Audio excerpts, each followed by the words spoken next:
हीरा या कांच। एक दफा का जिक्र है कि एक बादशाह ने कांच के हीरे और असली हीरे एक थैले में डालकर ऐलान किया कि है कोई जौहरी जो कांच और असली हीरो को पहचान सके और इनको अलग अलग कर सके। शर्त ये थी कि जो कामयाब होगा उसको मुंह मांगा इनाम दिया जाएगा और जो नाकाम होगा उसका सर कलम कर दिया जाएगा। बहुत से जौहरी आए और अपना सर कलम करवा बैठे, क्योंकि कांच के नकली हीरो को इस महारत से तराशा गया था कि असली का गुमान होता था। ढिंढोरा सुनकर एक अंधा शाही महल में हाजिर हुआ और फर्शी सलाम के बाद बोला, बादशाह सलामत, मैं वो हीरे और कांच के हीरे अलग अलग कर सकता हूँ। बादशाह ने उसका खूब मजाक उड़ाया और कहा कि बड़े बड़े जौहरी आए लेकिन वो भी नाकाम रहे और अपना सर कलम करवा बैठे और कहा कि तुम तो अंधे हो, तुम कैसे इनका फर्क को पहचानोगे। और सर कलम करने की शर्त भी बताई। अंधा हर शर्त मानने को तैयार हो गया और कहा कि मैं आपकी हर शर्त को मानता हूँ।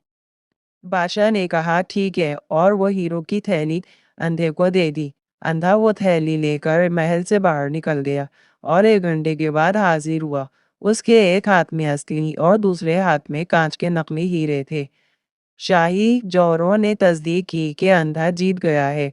बादशाह बहुत हैरान हुआ। उसकी हैरत की इंतहा ना रही कि एक जो काम आंखों वाले ना कर सके वो काम एक नाबीना कैसे कर गया। बादशाह ने अंधे से दरियाफ्त किया कि उसने असली और नकली हीरो की पहचान कैसे की। अंधा बोला, ये तो बहुत आसान है। मैंने हीरो की थैली कड़ी धूप में रख दी, फिर जो तपिस से गर्म हो गए वो नकली हीरे थे और जो गर्मी बर्दाश्त कर गए और ठंडे रहे वो असली हीरे थे। बादशाह ने अंधे के इल्म की तारीफ की और इनाम व इकराम से नवाज कर रुखसत किया। अंधे की रुखसती के साथ ही बादशाह का गुस्सा, उसकी अना और उसके दिमाग की गर्मी भी रुखसत हो गई। और बादशाह को समझ आ गई कि बर्दाश्त, नरम मिजाजी और मोहब्बत ही इंसानियत की मेराज है। जो गर्मी हालात को सह गया वो हीरा और जो ना सह सका वो कांच। अगर आपको ये कहानी पसंद आई है तो इसको लाइक, सब्सक्राइब और शेयर करना ना भूलें। शुक्रिया।